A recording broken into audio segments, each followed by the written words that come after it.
Hey YouTube, it's Alexi Giovani here, and I'm here with another Animal Crossing video for you. I'm out to demystify and clarify a comment that I'd made in a previous video of mine, which you can see linked at the top right of your screen and in the description. I'd claimed that you could fit 80 items in your recycle bin, including DIYs, though using that technique I managed to only see 60 items in my bin. Let me know in the comments if you've experienced this yet.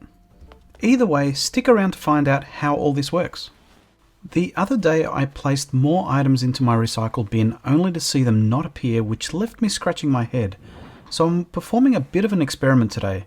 I'm placing a bunch of items on tables to see how many items we can place before we start losing things from the recycle bin.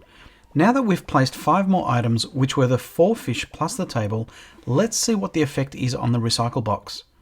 Having a quick scan of the contents, it looks like there's no visible change to the box. That sparks a question in my mind to where the last 5 went. I'm going to claim the last 5 items and then reopen the recycle box and see what happens. Funnily enough, we'll see that the last 5 spots have been filled magically. So let's try that one more time and see what the next refill does. And sure enough, there are the last 4 fish plus the table that I recently placed. That explains where those items I'd placed in the recycle bin disappeared to the other day.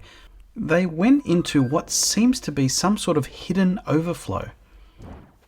That must mean that whilst there are only 60 visible spots, there must be some sort of overflow section that's hidden. But then the question came to me as to just how many are there?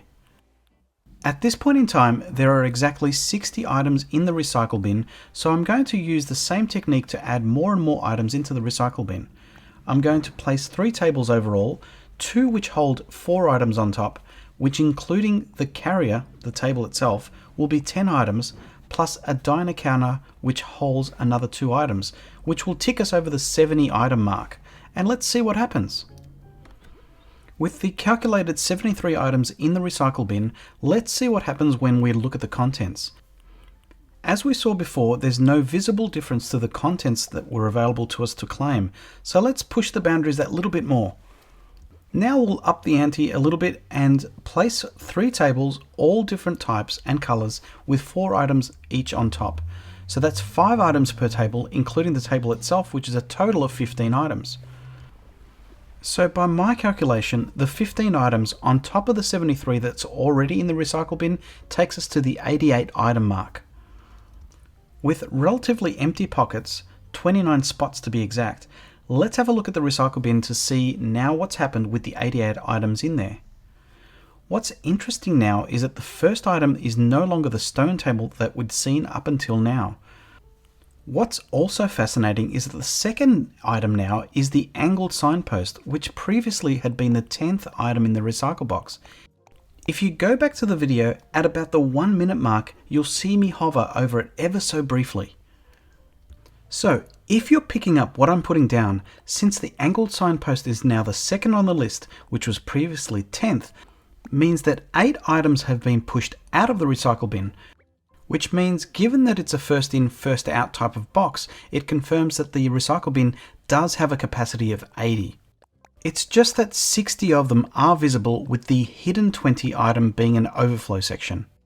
What's curious is that this number of 80 is exactly double the maximum pocket capacity. Interesting, huh? Please take a moment to like the video and do check out my original recycle box video if you did miss it the first time. Whilst you're hovering over that like, don't forget to hit the subscribe and hit that bell icon to be reminded of my new video releases. Well, this is Alexi Giovani signing off, and as always, see you next time.